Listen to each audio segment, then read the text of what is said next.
Hello, Eurovision fans. Thank you for clicking on this video. Today, I'm going to be reviewing and recapping my thoughts on the first semifinal for the 2019 Eurovision Song Contest that was just held today or tonight, except I'm watching it in the US, so it was in the middle of the afternoon. And by the time this video gets uploaded, it'll be a day ago. This is the first year that I'm really closely following Eurovision. I've known of it for years, and last year I definitely followed the final, but this is the first year I'm actually following the semifinals. So it's been an interesting experience for me, actually, kind of seeing all the ins and outs and actually like watching more of the broadcasts, although Conan, the Eurovision Israeli broadcast network, please don't geo-block the US out of Eurovision. It's so annoying. But anyway, I had to find a way around that to pretend. Thank goodness for European VPNs and stuff. So figured out a way to do that. But like I said, we just had the end of semifinal 1. Semifinal 2 is this coming Thursday, and then the grand final is on Saturday. I really do think they could spread these things out a little bit more, and it does feel like Eurovision's been pushed later and later each year, especially having the semifinals so close to the grand final. It's like all too much in 1 week. But hey, I get it. They need to make it easy for everyone to be there at the same time, and I guess that's just how it's going to be. So I will be making a video as well recapping that when it comes out.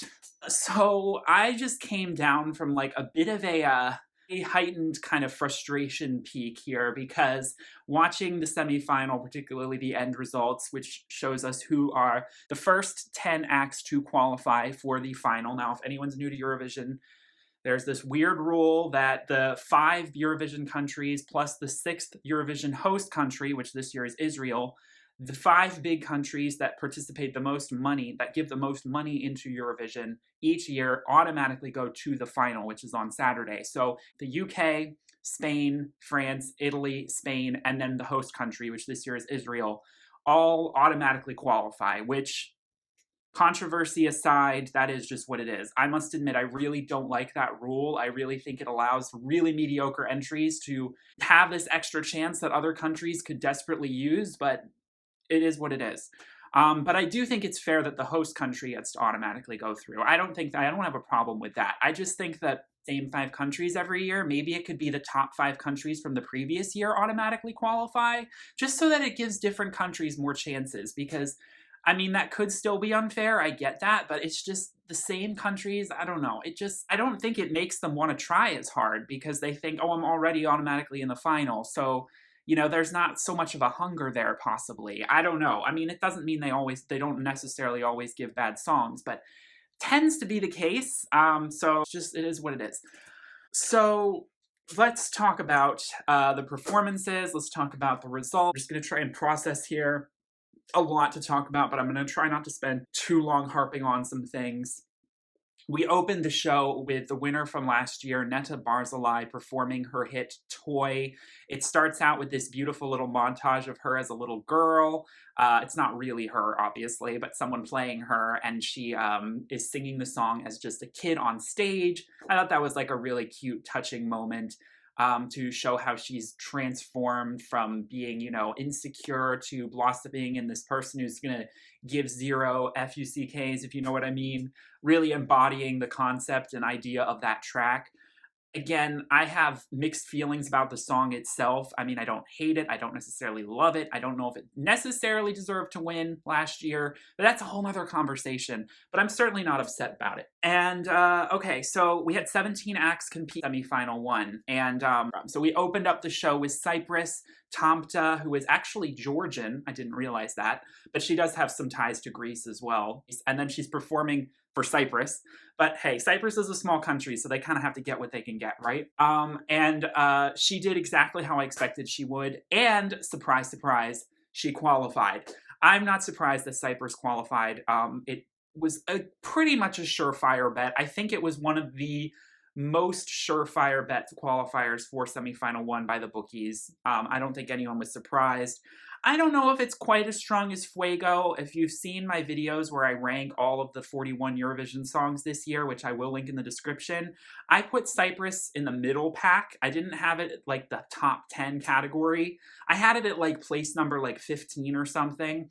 And that's just because I do feel like it's very generic, and I get that that is like appealing and it's very good for radio. But the theme of this semifinal in particular is generic EDM dime a dozen English lyric, sung in English pop songs versus ethnic folk, native language art piece performances.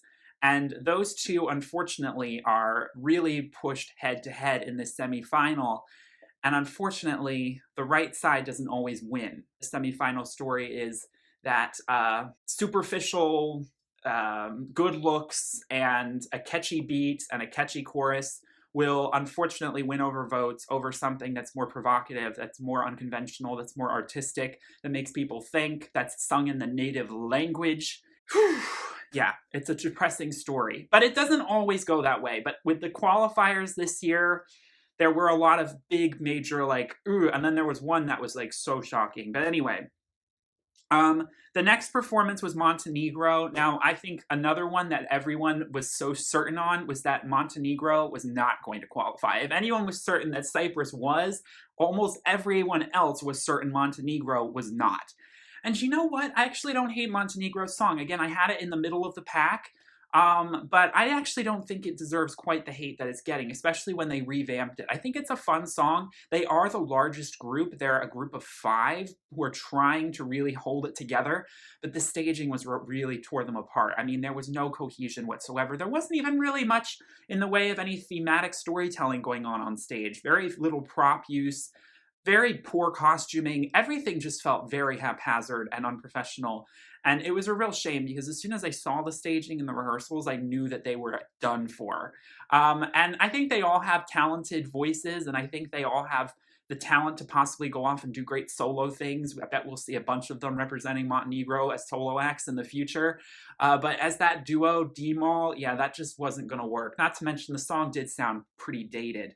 But again, definitely not one of the worst songs in the bunch. That a lot of songs that did qualify and I had lower, Anyway, the third act to participate was Finland. Now, I will say this, Finland did not qualify, and that was one of the only satisfying results for me. There were only a few things that there were a bunch that were expected, and then there were a few results that were like, oh my god, I'm gonna punch my screen. And then there were a few results that were like, thank god. Finland's act, Darude, who is this famous DJ, he had the hit Sandstorm from the late 90s.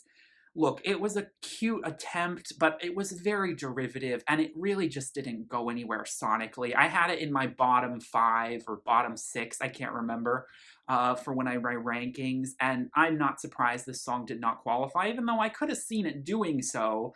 I wouldn't necessarily be too surprised, but because, they're good-looking guys, and they can win over those, fangirls. But Finland not qualifying was a pretty satisfying moment for me. I was like, okay, some justice exists in the universe here. A more deserving act took hit spot. Number 4, and this is very painful for me, Poland. If there is anyone who gets points for probably the most historically accurate ethnic representation of a country that is bringing to the Eurovision stage in almost a more kind of museum fashion, it would be Poland's entry this year from the quartet of Tulia with their song Palishi, or Fire of Love in Polish.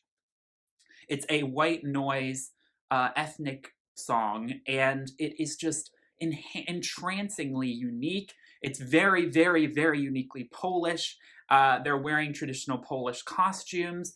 And even though it might feel very old school, there is still a very strong ethnic Polish community in the country today that are very proud of their folk roots, that celebrate that. And these are younger women who are celebrating that. And I love seeing particularly younger generations of people from these countries embracing their folk histories, because some of it's a little bit tired, and I get it. Sometimes it's cool to be modern, but it's also really cool to look to the past and look to some of the ancient, interesting, kind of almost mystical cultural aspects of some of these European or countries just all over the world. I mean, I would love to see a sort of contest where every country has to present a song in their native language that ties them to some sort of folk historical reference, because it celebrates the country in a very unique and fresh way. I am very, very sad that Poland did not qualify. Unfortunately, though, am I the most surprised by that? Maybe not, but it is still something I was really rooting for. And my heart goes out to those 4 girls. They're so talented. The staging was so well done. I like that obviously they weren't trying to make it something it wasn't. They still had their traditional poses, the traditional staging, and I love the rotating circle platform. It allowed each of them to feel like they were all in the spotlight, even though no one's really standing out of the group. They are this unit, and they all sort of take up the same amount of space. And they really do, with their dress and with their performance, they really do just embody what they're channeling on the stage, which is ethnic Polish music, which, is really fascinating to me. I would much rather listen to a CD of that stuff than some derivative Avicii knockoff stuff we can hear all the time on US radio. So Poland, I am so, so sorry. You deserve to go through, and much less deserving acts took your spot. But the one probably biggest and most happy success story about semifinal 1 was Slovenia, and the fact that they were the 10th to be announced to qualify. So better believe me, I was at the edge of my seat, like desperately clinging to hear them qualify. If anyone's watched my countdown video of the 41 Eurovision songs, Slovenia was my pick for my favorite Eurovision song out of all 41 songs this year. Now, some people may be surprised that was my number 1. It didn't mean it was my guaranteed to win song. I do not think Slovenia is the most likely to win. I made that very clear, that distinction. It was my own personal favorite. It's the song that I've been listening to the most on my own, like in my headphones, in the car. I love listening to that song in the car. It is just, I almost do think it does stand out more as a studio track. I'm a little bit because I'm so used to hearing it that way, hearing it performed live just feels like it's missing something a little bit, because they can't necessarily recreate the same magic that they can in the sort of studio in-ear mastered edit that they have created. But Zala and Gasper are such talents, such unique individuals who you can tell they're not used to this sort of limelight whatsoever, particularly Zala. She was actually hiding under the Slovenia flag at one point in the green room, because you could tell she was just like, no one look at me, get the cameras off of me, I am so overwhelmed right now. They're just such talented, young, lovely romantics. They're hopelessly in love with each other, and the way they stare into each other's eyes. Again, I'm glad they didn't make the staging too over the top, because it's a low-key track, so the staging needs to be low-key and atmospheric, and just this visceral connection that you can really feel. And I think the camera angles and all of the stuff they had going on in the background, it really paid off for them. And I'm so glad that they got the votes to go through. I'd be very excited to see them in the final. They deserve to be there. One of the only real success stories, I think, for me, because honestly, I could have seen them not qualifying. They were a risk for sure. This is not necessarily something everyone's going to love. It's very divisive. Some people are going to be like, where is the chorus? When does this song actually go anywhere? Is this anesthesia? Because I feel like I'm going to sleep. I've heard people say that. And I'm like, trust me, if this song is anesthesia, then it is giving you some amazing dreams. So I would gladly be put under to this track. Let's just say that. Okay, next we had the Czech Republic. Now, again, this song did qualify, and I'm not that surprised. Maybe if I were the one who was completely in charge of this, I would have probably not chosen them to qualify. You've heard my thoughts on this if you've watched. Again, I'll just keep saying, check out those videos if you haven't, if you're curious. But the Czech Republic song, Friend of a Friend, by the band Lake Malawi, I did have in my bottom 10. Some people will be like, how could you? It's such a fun bop. And I'm just like, really? Is it really that interesting? I mean, I'll admit, it's a little unique and it's got a fun synth pop groove. Their vocals are decent, but I don't think they're necessarily anything to phone home about. I actually think the song's a little bit clumsy, but is it catchy? Oh yeah. I had that song stuck in my head egregiously for the last 2 months, which I really didn't like, but I couldn't help it. The song is just meant to get stuck in your head like that. Again, am I surprised they qualified? No. But would I have liked to have seen another act qualify in their place? Probably. But do I hate that they qualified? I'm okay. I can live with it. They definitely don't deserve to win, though. I'm sorry. If this wins, I'd be very perplexed. Hungry.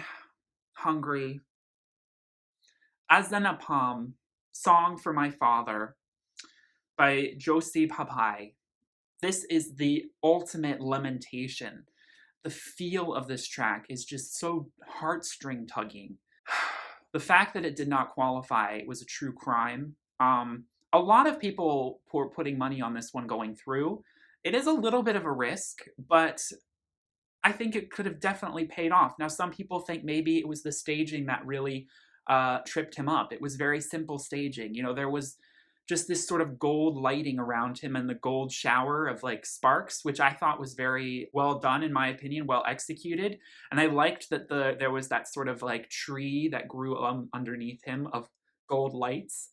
It felt very whimsical in its simplicity, and I think that the song was really about, you know, his performance. So we wanted to make sure we kept the cameras on him for most of the time. His understated black apparel, he sort of blended into the stage a little bit.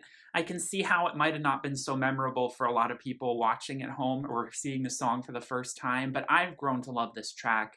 It is so unique. As like I said, it's got some ethnic tinges to it, traditional Hungarian lyrics. The string work is probably the strongest aspect of it, and that was something that was really drawn upon with the revamp that was created, and it really sold it for me. It's so emotional. It's one of those songs that really would bring a tear to your eye. And there was another track that did go through, which comes in 2 spots now, which I was really surprised took its spot, but it had a similar feel, and that is Serbia. But before we talk about Serbia, let's talk about Belarus. I heard somebody say that Xena is the Belarusian Britney Spears or Ariana Grande, and I definitely see that comparison. Xena came to slay the stage, but did she really do that great of a slayage? I'm not entirely sure. She did qualify, and that had me really scratching my head, to be honest. This was a song that I also had in my bottom 5. Actually, I think I had it in my bottom. It was like the 7th worst song, I think. I ranked it this year. The chorus is just, it feels lazy. The song feels lazy. The song, it has a little bit of that acoustic guitar, which I must admit adds some depth to it. It's not all just synthetic sounds. So I can appreciate that. It's even got a nice flute section going on in the background, so at least it has those flavors. But her vocals are really not that strong, and they really get drowned out with all of the stuff that's going on in the production, and on stage it's just even worse. Also, I felt like she was a little out of step with her dancers. The choreography could have certainly been tightened up a little bit. When you think of an act like Cyprus last year, who brought a song that was supposed to be all about slaying the stage and, you know, just being like this amazing female pop superstar, Xena felt like she was trying to channel something that was a little too big for her. She felt like it was a little bit fish out of water, like she was trying to fit shoes that weren't just quite fitting right to me. And yeah, to be honest, I am quite surprised it qualified. But then again, young people who listen to crap on the radio, they see a song like this and it's just like, oh, gimme, gimme. And it's just like, okay, all right. Mediocrity triumphs over, you know, true artistic talent. I'm not saying Xena is not an artist or doesn't have any talent. I'm just saying this song is not necessarily showcasing it. I talked about Serbia. That was the next song that performed. Now, that was a song that did qualify, and that was a shocking qualifier for me. I did not see this song going through, but, you know, it was that one song I was like, maybe, and if it did, I'd be okay, as long as my other favorites did go through. This song is called Kruna, which means the crown in Serbian. I do like that it's sung in her native language. It was one of the only songs that qualified that was not sung in English. And it's a more traditional power ballad that you'd see from a Balkan country or from Eastern Europe. Netta Barzilai has this gravitas to her performance. The outfit was just so glamorous and then very like stylized, and she had this stage aesthetic going on with the swirling of the mist and this galaxy around her. A little bit over the top when you consider it's just sort of like a power ballad about, you know, it felt like it was like pulling on this sort of cosmic energy, and you were like, where's this coming from? But, you know, I haven't dissected the lyrics entirely, and I definitely had this song in the middle of the road category for me. It really did depend on how she staged it, and honestly, I think she did a pretty good job. So, you know what? I would have chosen Hungary over Serbia, but I'm okay with Serbia going through because there were a ton of other acts, like I said, that definitely robbed Hungary's spot. And Serbia, is similar to Hungary in that it's kind of a bit like in a similar emotional sphere, and it's sung in their own language. And it's something that might not necessarily feel that current for a lot of Eurovision artists, but apparently Serbia did enough. I feel like Serbia probably was one of the acts that got the least amount of points because, you know, they don't reveal. This was all revealed in random order because they don't want people to know who got the most and who got the least. But Serbia and one other act, which was definitely a mistake qualifier, a joke qualifier, shall we say? But let's keep going here. Belgium, they were next with "Wake Up" by Elliot. I will say this. Elliot wins cutest Eurovision contestant award, especially in the male category. He's only 18 years old, and he is just the cutest. I'm sorry, it's not just his looks, his demeanor, and he gives interviews. I mean, he's just so adorable. The staging was a little bit left field for the song, and if you look at the music video, you know, I was envisioning, like I said, this sort of dark stage with just glimmers of light, maybe just on his eyes, maybe just illuminating him. And then they like break down the walls and they have all these people on stage as they get towards the triumphant final chorus. But instead he brought out these drums and he was in this very haute couture sort of get up, and it was just a little bit like, it was just all kind of awkward, and that really didn't serve him very well. I'm not surprised they didn't go through, but honestly, if they had, I wouldn't be upset, but I'm not surprised. Sorry, Belgium. Sorry, Elliot. You still win Most Cute Award. Georgia, Otto Nemsadze with his power rock ballad, Keep On Going. It's ode to, you know, battles fought. The heaviest and rockiest song in this competition, though we don't really have any heavy metal songs this year. Well, okay, I spoke a little too soon. There is one, but that's more electronic heavy metal. This is more traditionally rock heavy metal. I did make that distinction. No one is surprised that this didn't qualify, although I gotta be honest, it was a song that I literally thought was absolutely the worst. I had it as my second worst song of this year. But when I saw the staging and rehearsals and the chorus of men that come in that help harmonize, I really did think it was actually a lot stronger, and I realized how much it was sort of growing on me. The fact that, you know, they had so much pyrotechnics, all of these things, I wasn't surprised that they pulled out all the stops, but they couldn't really save the song. It just didn't really feel like a fit for Eurovision, especially in 2019, because of, in a way, how dated and traditional and restrained in certain ways it was in presentation. I'm not saying that that kind of song can't necessarily make it anymore on the Eurovision stage, but I really don't think it's a genre of music that is going to necessarily sell that well anymore. So I'm not surprised that people are looking over it for something a little more glossy and a little bit more current, a little bit more shiny, shall we say. Australia. Now, they qualified, and I'm happy they did because they deserve it for sure, mainly because of the staging. The song kind of wore off on me. At first, I thought it was interesting just because of those amazing high notes. But after that appeal, after the novelty of those high notes wear off, the song feels quite hollow. It feels kind of like this shell of synthetic sounds mixed with opera vocals that doesn't really make sense.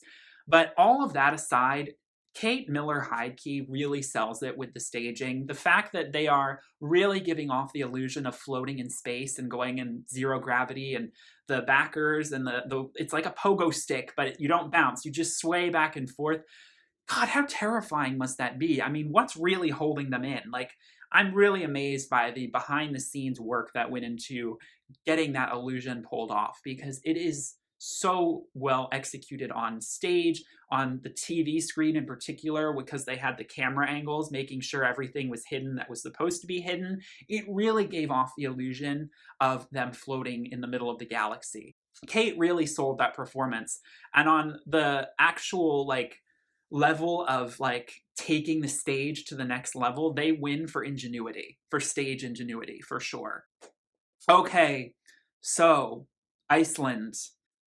I am so relieved they qualified. I needed my babies to qualify. Hatari, with Hatrith Munsigra.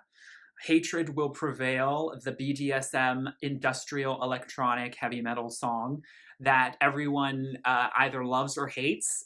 Obviously, enough people loved it to, I think people just thought it was just so cool. I don't know if necessarily everyone voted for it because they loved the song. I think they just saw these like really, really unapologetic figures on stage celebrating in a lot of ways queer culture in a way that I think just resonated well with people. However, there was another act that also was drawing on that kind of appeal that did fall through the cracks, and I'm really, really sad about. But again, we have to talk about an act that comes before it before I do so. But yes, I'm glad that Iceland is going into the final. I know they have some political undertones to their song, and I actually think it's very good that they're going to be in the representing the grand final, representing the country. They certainly deserve it. They have such an interesting story to tell on stage that is frightening, that is alarming, that is engrossing. And the way that all of the characters work together on stage brilliantly play off each other. And I love that caged ball and the guy who's just sort of like knocking at it with a hammer. It's just like this like very simple, mechanical, industrial kind of almost feels a bit Soviet Union, you know, when you thought of like the old like red hammer and sickle kind of imagery that they used to put out in Russia. It feels a little bit like that. And if you think about Hatari's message, then it is definitely very ironic because obviously they are pulling off of this sort of like Europe is crumbling, capitalism is destroying Europe, and lots of like socio-political messages that could get them into a bunch of controversy. So, you know, they're having some fun with their staging, and I love that. Oh boy. So the next act to perform, the 14th act, was Estonia with the non-Estonian Victor Krone, the Swedish Avicii wannabe. Put a guitar and a guy with some nice swept back brunette blonde hair, or in this case brown hair, who's got a nice bod, and just get him strumming away at some song in English that's dime a dozen with a generic EDM backing. What else can we say? Thank you. Next.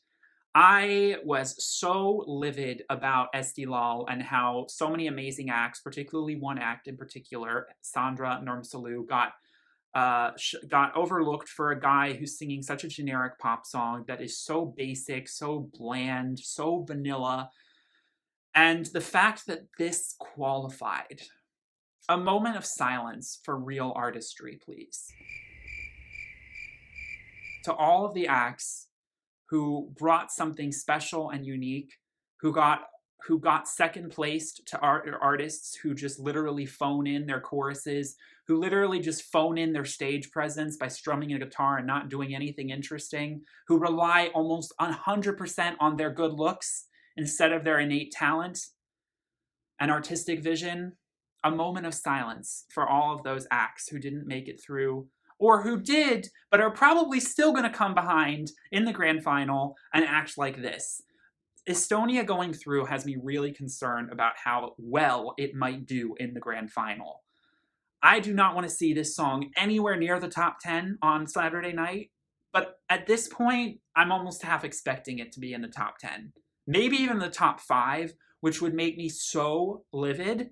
But because I know how criminal tonight's voting was and how people love to vote for guys with pretty faces who make a song that sounds like that song they heard on the radio, and it's in English, yeah, people like some real clown foolery here. I have nothing else to say. I mean, he's a nice guy. His vocals aren't terrible by any means. I had it ranked as the 3rd worst song out of this competition, and it still is at that space. And it qualified over the next act. Portugal.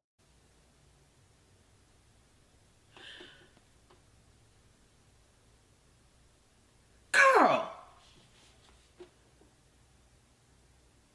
I don't understand.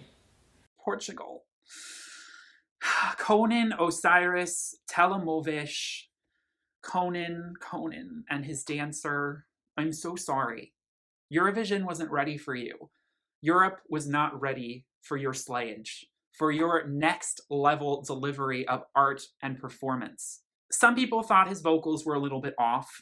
Look, if it's the, I wouldn't say it's the most vocally profound song or the most vocally rich song by any means. More in some ways about the performance, about the choreography, about the costuming, and about the lyrics.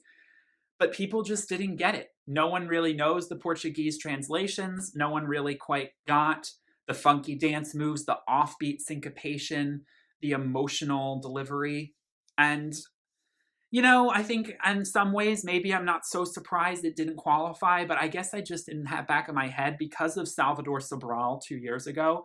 I just thought that Portugal would have that in, but I think people really aren't like really liking Portugal because Portugal came in dead last year, and this song was definitely not top 10 material last year, but this year it's not even qualifying. So Portugal is really being shunned out after being welcomed in for the first time in 2017. Yeah, I don't know what else to say. I'm so sorry, Portugal, that lesser acts took your spot. Real criminal activity. But let's end on some more positive notes, okay? Greece, Katerine Dushka with Better Love, big goddess energy. That is all I have to say. She brings the amazing top-notch art house visuals of her music video to the stage, the blooming lotus, the circus costuming, the over-the-top florals, everything, you know, we were talking about camp with the Met Gala. She brings the camp with her fashion choices, but it comes off beautifully. It's very Florence and the Machine. I've said before, her vocals are very rich and dark and textured, and they just soar, especially as we get towards that bridge when she says, "Go deep with me." Oh boy, could I go to those depths with her on that note, because she just really brings the tour de force that is this song together so well with her staging, her execution of delivery, all of the performances, all the dancers doing a phenomenal job. It was the first song to announce to be qualified, and I was not surprised whatsoever. This was another almost guaranteed qualifier in my book, along with Cyprus. I am so happy. I am so excited to see her excel. This was one of the only ones that qualified that I had in my top 10, because yeah, I had it like spot number 3 or 4 in my list of third, fourth best song of Eurovision this year. Better Love is that song. Okay, and then we close out the show with, as I said, the joke qualifier, San Marino with Serhat, Say Na Na Na. What? What just happened? Carl! Say no, no, no, no thank you. No one, and I mean no one, expected this song to qualify. Like, I think I stand with everyone besides the people who randomly did vote for it, and that's why I think this one probably did come in 10th place in the voting, because there is no way this song got more votes than all the others. The fact that this song got enough votes to qualify is just absolutely baffling, but some people, like some people I heard say possibly online, it could have been prank voting. Unfortunately, that's the case with these kind of things, with these voting shows. I mean, San Marino is a small country. Not everyone in the country is voting, so it's not everyone in San Marino that's getting them through, because there's not enough people in San Marino to vote to get this act through. It's just so camp. I'm sorry, this song, and not in a good way. This song is just very cheesy. I had it in the like very low end of the so-so category, but honestly, it could have been lower placed. It's catchy, I'll admit, but especially live, his vocals are just not really delivering it for me. It just feels very tired and very try-hard. I don't want to come across ageist, because he definitely is one of the oldest competitors on this. I don't know if maybe he's in his 50s. He could even be older than that. I'm not sure. This isn't the first time, by the way, he's performed in Eurovision. It's not that he's older. I actually like that he's trying to embrace like being this dance disco icon at his age. But the song, I don't know, it feels very dated, and it's not necessarily bringing anything exciting or new to the table. But I'll admit, it at least has a sort of personality that songs like Storm by Estonia's Victor Krom does not have, because it's so bland. You know, at least there's like a smidge of flavor to Say Na Na Na. So honestly, I still think Estonia is the worst song that qualified out of all of these, because Georgia I used to have below it, but I actually think Georgia ranked a little higher now because they pulled it together a little bit more. So Estonia is the qualifier that I'm the most mad about, along with Belarus and San Marino. Why those songs qualified, I have no idea. Serbia and the Czech Republic, I still wouldn't have had them qualify in my perfect world, but maybe Serbia deserves it. I don't know. But I am very happy for Greece. I am very happy for Iceland. And I am so, so, so happy for Slovenia. And, you know, at the end of the day, it's just a song contest. Well, I'm very excited to see how the performances go this coming Saturday. I'm very excited for semifinal 2. I'll be back with more breakdowns for that because I'm sure there will be a lot more criminal activity going on with semifinal 2 with the qualifiers, I am sure. But boy, yeah, I really did not see San Marino qualifying. This was a truly crazy semifinal. But like I said, it's the first time I'm really following this voting. So I'm really into it. So anyway, let me know in the comments what your thoughts are. Are you shocked by these results? Are you happy? Are you sad? Who was the most robbed? Who was the most deserved? Let me know in the comments. I hope you enjoyed this video. Like I said, check out my rankings for the Eurovision 2019 41 songs. I have them split up into 3 parts. Link that in the description. I hope you all have a wonderful, blessed day. Thank you all so much for clicking. Peace, love, and light. Bye.